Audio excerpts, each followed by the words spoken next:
Berikut ini adalah tips menghadapi ujian sekolah secara daring.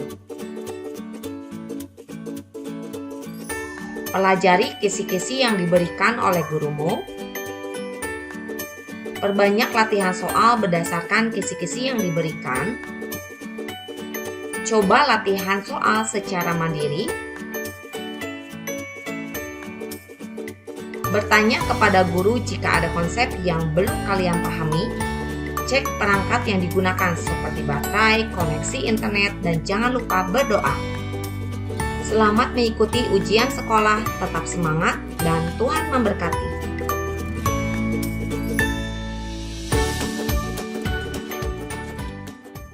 Baik anak-anak, selanjutnya kita akan membahas beberapa soal latihan untuk mempersiapkan diri kalian menghadapi ujian sekolah tahun 2022. Soal yang pertama, perhatikan gambar pengukuran di bawah ini. Agar neraca dalam keadaan seimbang, yang harus dilakukan adalah pertama yang harus kalian ingat untuk menyelesaikan soal ini adalah konsep dari neraca seimbang, yaitu massa di sebelah kiri harus sama dengan massa di sebelah kanan. Nah, untuk massa yang di sebelah kiri, kamu tinggal jumlahkan saja, ya. Untuk massa sebelah kiri berarti 1650 gram, itu harus sama dengan massa di sebelah kanan. Yang sebelah kanan ini. Di sini tertulis 1 kilo, artinya 1000 gram. Ditambah 500 gram. Berarti baru mencapai 1500 gram.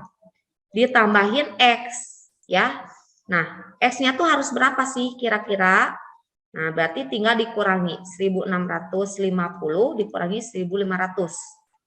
Jadi 150 gram. Nah, untuk soal seperti ini, kalau pilihannya berupa pernyataan, berarti kamu harus cek satu persatu. Ya, manakah pernyataan yang paling benar? Manakah yang menghasilkan nilai anak timbangan yang di sebelah kanan itu 150 gram. Berarti jawabannya kalau dicek itu B. Ya, mengganti anak timbangan X dengan anak timbangan 3 dan 4. Anak timbangan 3 itu adalah 100 dan 4 itu 50. Kalau digabungin 150.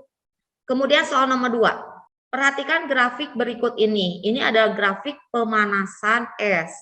Kalau es dipanaskan, maka bentuk grafiknya seperti ini. Ya, naik menandakan suhunya berubah. Datar menandakan suhunya tidak berubah, tetapi wujudnya berubah. Ya. Besar kalori yang diperlukan untuk mengubah 200 gram es bersuhu minus 10 menjadi air seluruhnya pada titik leburnya. Jika kalori jenis es 2100 dan kalori lebur es 336.000 adalah, nah, di sini di soal tidak tertulis ya dari mana ke mana. Nah, menghitung kalorinya dari mana ke mana nih? Di sini ada kata kunci yaitu mengubah 200 gram es bersuhu minus 10 derajat Celcius. Jika kita lihat ke grafik, minus 10 derajat Celcius itu ada di titik A.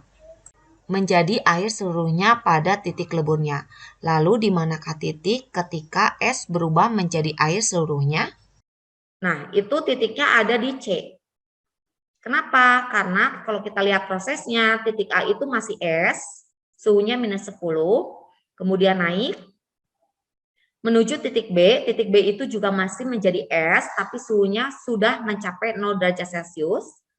Kemudian, perhatikan di titik C, suhunya tetap 0 derajat Celcius, tetapi di titik C itu semua zatnya sudah melebur jadi air. Ya, jadi wujudnya sudah menjadi air ya.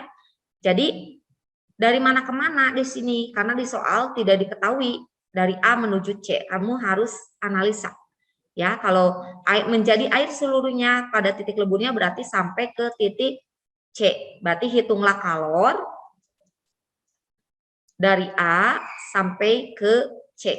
Nah, kita lihat dari A sampai ke C berarti melewati proses B.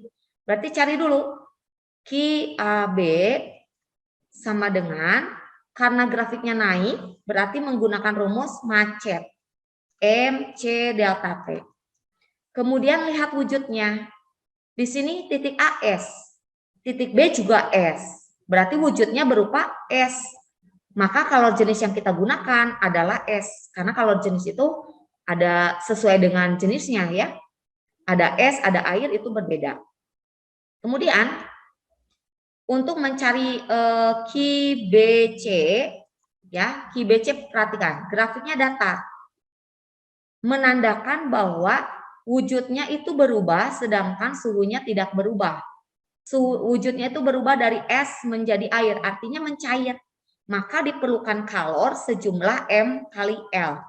L itu berarti kalau lebur dari es. Nah, yang ada di soal. Paham ya? Kita masukkan satu persatu data yang diketahui. Masanya adalah 200 gram. Kamu ubah ke kilo. Kalau ibu enaknya nggak jadi koma, jadi 200 dibagi 1000 kilogram dikalikan dengan 2100 Joule per kilogram derajat Celcius. Kemudian delta T-nya adalah perubahan suhu dari -10 menjadi 0. Jadi berubahnya adalah 10 derajat Celcius. Ya, kenapa 10? Karena 0 dikurangi -10. Ya, 0 dikurangi -10 artinya min ketemu min plus. Jadi perubahannya 10. Yang satunya sama boleh dicoret seperti ini. 0-nya 3 boleh dicoret. Berarti jawabannya tinggal 2 kali 2100. Hasilnya 4200 Joule. Tetapi belum beres, walaupun di soal jawaban 4200 itu di pilihan A bisa kamu jawab, tapi belum selesai ya, jangan dipilih A-nya. Oke, sekarang yang kedua. Yang kedua itu adalah M kali L. Artinya suhunya tetap tetapi wujudnya berubah. Masanya sama kan? Jadi 200 per 1000 kilogram dikalikan kalor lebur esnya itu 336.000 Joule per kilogram. Satuannya coret. Kemudian apalagi yang bisa dicoret? 0,3 yang bawah. Nah, jadi tinggal 200 dikalikan 336 hasilnya adalah 67.200 Joule. Ingat, jawaban ini pun ada di poin B, tetapi jangan dipilih karena belum selesai. Nah, yang ditanyakan adalah berapa total kalor yang dibutuhkan dari A sampai C.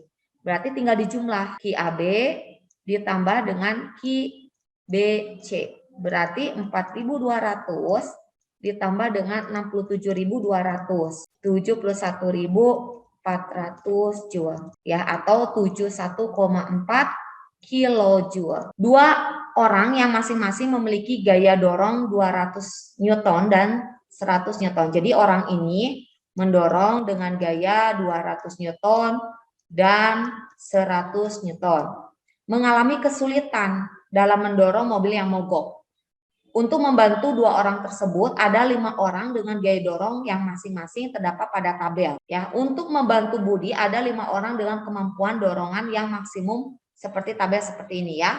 Ada Asep 200 Newton, Andi 200, Burhan, Soleh dan Yanto seperti yang kamu lihat di tabel. Pertanyaannya misalnya ya, jika terdapat gaya gesekan pada mobil sebesar 320 Newton, maka orang-orang yang paling tepat untuk membantu mendorong mobil agar dihasilkan usaha 7.000 Joule dan berpindah sejauh 10 meter. Jadi di sini kamu diminta untuk menganalisa orang-orang mana saja yang cocok kamu pilih untuk membantu mendorong mobil ini. Arti ya. Berarti kan ada batas maksimum berapa sih gayanya yang diperlukan. Sedangkan ini yang tertulis di sini baru 300. Kemudian di sini muncul yang namanya gaya gesek. Sifat dari gaya gesekan adalah memperlambat gerak suatu benda. Berarti kalau bendanya geraknya ke kanan, berarti gesekan antara ban dengan permukaan jalan itu ke kiri. 320 Newton. Berarti kan menghambat. Berapa sih sebenarnya gaya yang ditambahkan untuk dapat mendorong mobil itu? Berarti langkah pertama masih ingat ya, kita mencari total gayanya berapa maksimalnya. Nah, karena ini hubungannya dengan usaha, maka kita gunakan rumus usaha. W sama dengan sigma F dikalikan S, di mana sigma F-nya itulah yang akan kita cari. Ya, sigma F sama dengan W dibagi S. W itu adalah usaha, S itu adalah perpindahan. Usahanya 7.000, kemudian dibagi perpindahannya 10. Ini sigma F. Nah, jadi total gaya yang dibutuhkan ini, totalnya aja, itu semuanya harus 700 Newton. Total semuanya. Sedangkan ini baru 300 ke kanan, kemudian 320 ke kiri. Berarti kan nyisa minus, kurang dong ya. Jadi kita harus cari berapa tambahan gayanya. Kamu ingat sigma F itu adalah penjumlahan gaya-gaya. Jadi F yang ke kanan, kemudian dikurangi F yang ke kiri, karena kiri itu negatif, jadi dikurang. Kemudian cari lagi ada gaya apa lagi yang mempengaruhi. Oh, gaya gesek ya. Sigma F sama dengan 200 tambah 100 kan 300 ini ya. Dikurangi gaya gesekan 320. Kemudian ditambah Fx yang kita nggak tahu berapa nih gayanya. Kemudian sigma F-nya kan udah ada 700. 700 sama dengan 300 dikurangi 320 plus Fx. Min 20 plus Fx. Maka plus Fx sama dengan, ini tetap di tempatnya, ini yang pindah ruas. 700 tambah 20. Jadi 720 Newton total gaya teman-temannya gitu. Yang mana teman-temannya itu? Kamu tinggal cari. Apakah Asep, Andi, Burhan? Apakah Solehyanto, Asep? Nah, kenapa bisa milih D? Karena kita cari satu-satu itu teh ya. Coba lihat yang Soleh. Soleh itu dia punya gaya maksimum 270 Newton. Kemudian Yanto 250 Newton. Kemudian Asep 200 Newton. Nih, kalau dijumlahin, coba kamu jumlahin. Hasilnya adalah 720. Jadi jawabannya D. Perhatikan tuas, konsep tuas itu adalah usaha di sebelah kiri harus sama dengan usaha di sebelah kanan. Usaha itu force dikali displacement. Force-nya itu adalah beratnya, katakanlah itu W yang sebelah kiri, dikalikan displacement. Displacement di sini adalah lengannya. Lengan itu adalah lengan beban, ya. Kalau kita anggap ini W, berarti ini LB, ya. Berarti dikali LB. Kemudian sebelah kanan, perhatikan. Kalau sebelah kirinya W, berarti sebelah kanannya adalah F. Kemudian 40 cm ini namanya LK. Lengan kuasa, karena ini namanya kuasa, berarti ini lengan kuasa LK. Nah, dari prinsip ini nanti kita bisa cari besaran-besaran yang belum diketahui. Oke, perhatikan gambar berikut ini jungkat-jungkit, kemudian jungkat-jungkitnya dalam keadaan setimbang, ya. Jika beban 300 Newton digeser, kalau salah satunya digeser, asalnya seimbang, kemudian digeser, pastinya akan tidak seimbang. Nah, gimana caranya agar jungkat-jungkit ini tetap seimbang? Pilihannya ada dua. Bisa menggeser K, mendekati atau menjauhi, bisa juga menambahi K bebannya, menambahi atau mengurangi. Jadi pilihannya ada dua, bisa mengubah LB, bisa mengubah W. Tergantung di soalnya seperti apa, ya. Oke, langkah pertama adalah lihat ke soal besaran apa yang belum ada. F udah ada, LK, LB udah ada, W-nya belum. Nah, ini penting. Berapa sih W-nya? Ya, kita cari dulu dong. W sama dengan, berarti rumusnya ini tetap F dikali LK dibagi dengan LB. Maka F-nya itu 300 dikali LK-nya 40 cm dibagi LB-nya 200. Nah, kamu coretin dulu yang bisa dicoret ya. Berarti ini 20. 20 kali 3 berarti 60. Nah, dengan berat 60 Newton dan di sebelah kanan 300 Newton, posisinya memang ini seimbang. Tapi karena ini soalnya harus digeser, berarti digeser 10 cm menjauhi. Ini titik tumpuk. Kemudian ini digeser berarti menjauhi ke kanan ya. Digeser ke sini. Sepanjang 10 cm. Maka LK kedua adalah 40 ditambah 10, jadi 50. Tentu saja neraca ini pasti nggak seimbang. Sehingga kita harus menghitung nilai LB dan W setelah digeser. Jika W dibuat tetap, maka jarak LB menjadi F dikalikan LK yang kedua dibagi W. F-nya adalah 300 dikalikan LK yang kedua setelah digeser yaitu 50 dibagi 60. Hasilnya adalah 250. Jadi nilai LB yang kedua asalnya 200 cm, maka harus digeser 50 cm menjauhi titik tumpu sehingga LB yang kedua menjadi 250. Jadi jawabannya adalah C, menggeser K sejauh 50 cm menjauhi titik tumpu. Tetapi jika LB dibuat tetap, maka nilai W pasti akan berubah. Berikutnya kita akan menghitung nilai W ketika LB dibuat tetap. Dengan cara W sama dengan F dikali LK. F dikali LK2 dibagi LB. F-nya adalah 300 dikali LK yang kedua setelah digeser 50 dibagi 200. Hasilnya 75. Ingat mula-mula besarnya W adalah 60 Newton. Sehingga untuk menjadi 75 Newton, maka kita harus menambahkan berat benda sebesar 15 Newton. Jadi jawaban yang A salah. Menambahkan K dengan benda 20 Newton. Seharusnya 15 Newton. Perhatikan gambar ayunan bandul di bawah ini. Jika bandul bergerak dari A ke C, membutuhkan waktu 0,2 second. Jarak dari AC adalah 10 cm. Frekuensi dan amplitudo. Pastikan kamu sudah ingat rumus frekuensi dan apa itu amplitudo. Frekuensi adalah jumlah getaran dalam 1 detik. Kalau ngomongin jumlah getaran per detik berarti rumusnya adalah F sama dengan N per T. Sekarang kamu analisa di soal, N-nya berapa, T-nya berapa. Di sini ada tertulis dari A ke C. Dari A ke C itu baru setengah getaran. Karena kalau pengen 1 getaran, A ke C balik lagi ke A. Kan namanya gerak bolak-balik. Berarti ini N-nya adalah baru setengah. Setengah itu kan 0,5.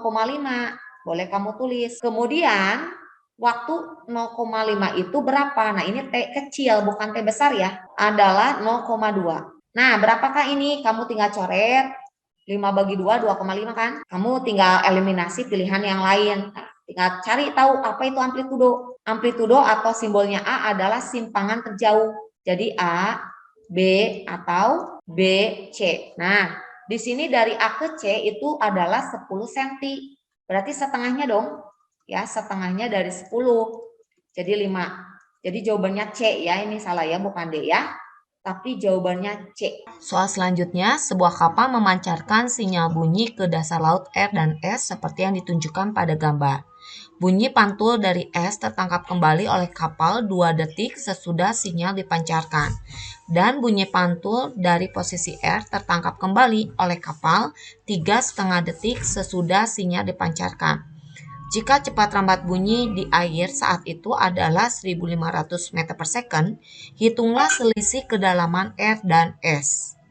Untuk menyelesaikan soal ini, kita gunakan konsep pemantulan bunyi dengan menggunakan rumus S sama dengan V dikali T dibagi 2. Waktu yang tertulis di soal adalah waktu bolak-balik, sehingga pada rumus harus dibagi 2. Maka kita akan mencari kedalaman di titik S dan kedalaman di titik R. Dengan rumus yang sama, kita gunakan S sama dengan V dikali T dibagi 2. Dengan nilai V adalah 1500 dikali 2 dibagi 2 hasilnya 1500 meter untuk kedalaman di titik S. Sedangkan untuk kedalaman di titik R adalah 2625 meter. Sehingga selisih kedalaman R dan S adalah 2625 dikurangi 1500. Hasilnya adalah 1125 meter atau 1,125 km. Soal selanjutnya kita akan membahas mengenai listrik dinamis. Perhatikan beberapa hambatan listrik yang dirangkai seperti gambar. Hitunglah kuat arus listrik yang mengalir pada rangkaian. Untuk menyelesaikan soal ini, kalian harus ingat hukum Ohm, yaitu V sama dengan I dikali R, di mana V itu adalah tegangan, yaitu 12 volt, I adalah kuat arus yang kita cari, sedangkan R adalah besar nilai hambatan total pada rangkaian.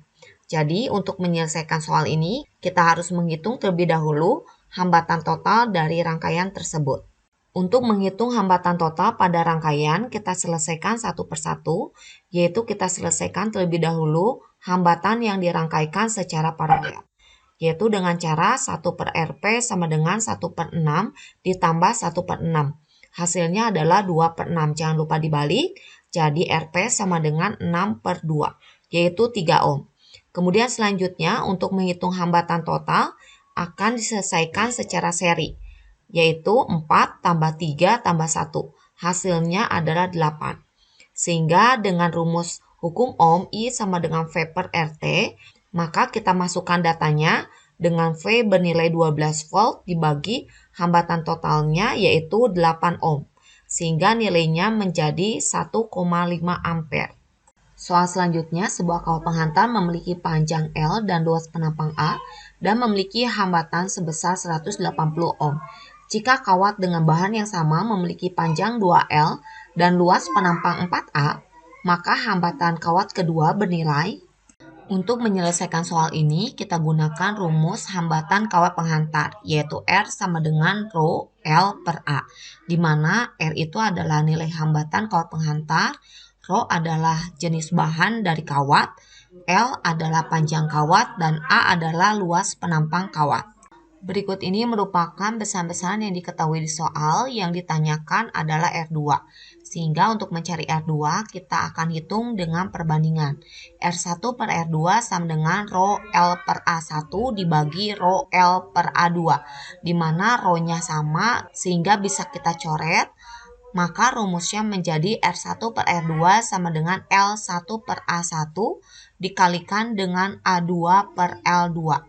Kita masukkan data yang diketahui dengan nilai R1 ada 180 ohm dan L1 bernilai L, A1 bernilai A, lalu dikalikan dengan A2 yaitu bernilai 4A per 2L. Maka kita coret besaran-besaran yang sama L dan A sehingga nilai R2 yaitu 180 dibagi 2.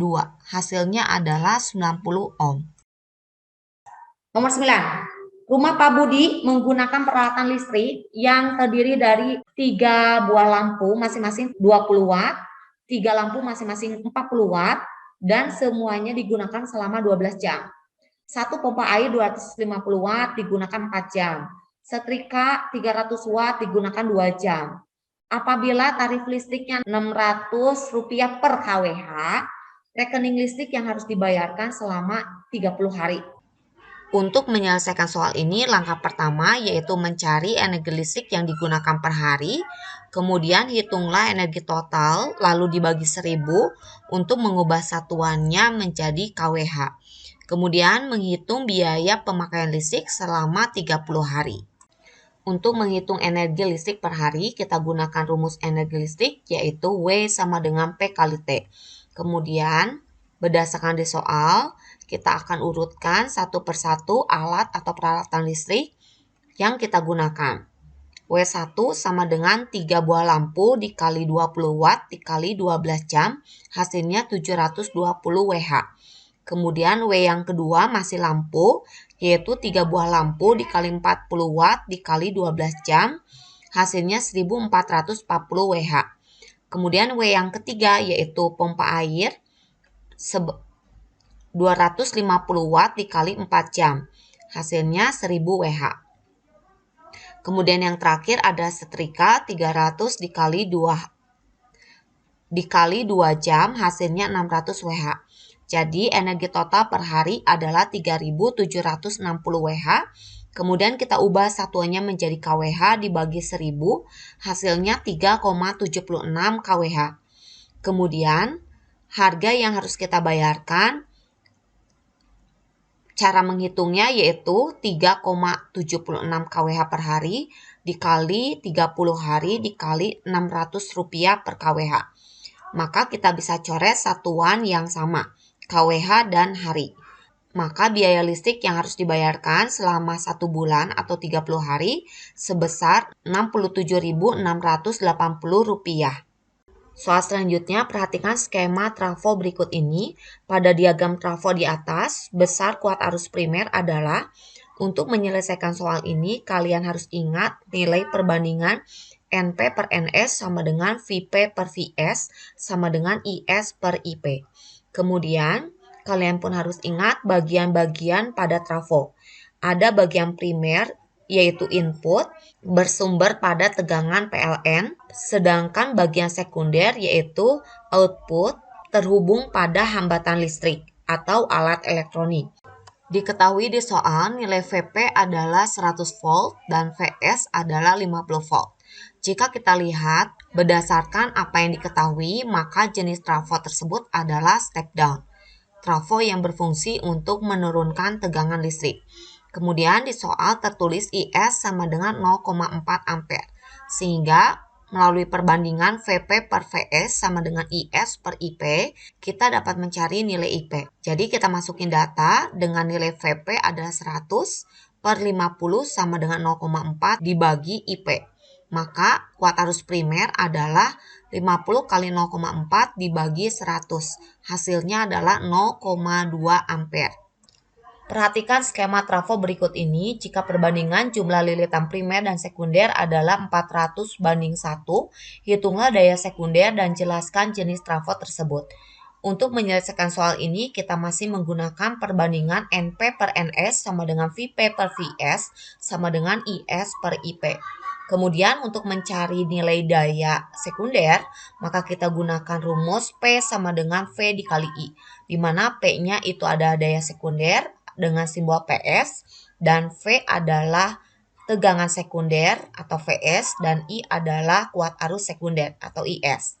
Nah, perhatikan di soal diketahui nilai 1200 volt itu adalah tegangan dari input atau bagian dari primer. Sedangkan bagian yang ada hambatan listriknya dengan simbol hambatan listrik ini, maka di sebelah kanan merupakan bagian sekunder karena terhubung pada alat elektronik. Maka yang diketahui di soal adalah VP, kemudian NP, dan NS. Sehingga untuk langkah pertama yang harus kita lakukan untuk mencari daya, kita hitung terlebih dahulu VS. Menggunakan rumus NP per NS sama dengan VP per VS. Di mana kita masukkan data yang diketahui, NP sebesar 400 per 1 sama dengan 1200 per VS. Maka VS bernilai 3 volt. Kemudian dengan rumus hukum Ohm, maka kita bisa mencari nilai IS. Maka IS sama dengan VS per R. VS yaitu nilai tegangan sekunder yang tadi kita cari yaitu 3 volt dibagi hambatan yang ada di soal yaitu 6. Jadi kuat arus sekundernya 0,5. Sehingga nilai daya sekunder yaitu 3 dikalikan setengah. Hasilnya adalah 1,5 watt. Karena jumlah lilitan sekunder lebih sedikit daripada jumlah lilitan primer, maka jenis trafo tersebut yaitu step down. Ataupun kita bisa melihatnya pada nilai tegangan sekunder itu jauh lebih kecil daripada nilai tegangan primer. Soal selanjutnya, sebuah trafo real tidak ideal memiliki kumparan primer 800 lilitan dan kumparan sekunder 1600 lilitan. Trafo menggunakan sumber tegangan PLN 220 volt dan mengalir kuat arus 4 ampere pada kumparan primer. Pada kumparan sekunder mengalir kuat arus 1,5 ampere. Tentukan yang pertama daya output. Untuk menghitung daya output, kita harus menghitung daya primer. Kita gunakan rumus PP sama dengan VP dikalikan IP. Kita masukkan datanya, tegangan primer bernilai 220 dikalikan 4 ampere. Hasilnya adalah 880 watt. Kemudian untuk mencari tegangan output atau VS, kita gunakan perbandingan NP per NS sama dengan VP per VS, di mana NP-nya adalah jumlah lilitan primer yaitu 800 dibagi jumlah lilitan sekunder 1600 sama dengan 220 dibagi VS, sehingga nilai VS atau tegangan output bernilai 440 volt. Kemudian yang C, untuk menghitung daya output kita gunakan rumus PS sama dengan VS dikalikan IS, di mana VS-nya yaitu 440 volt dikalikan 1,5 ampere, hasilnya 660 watt.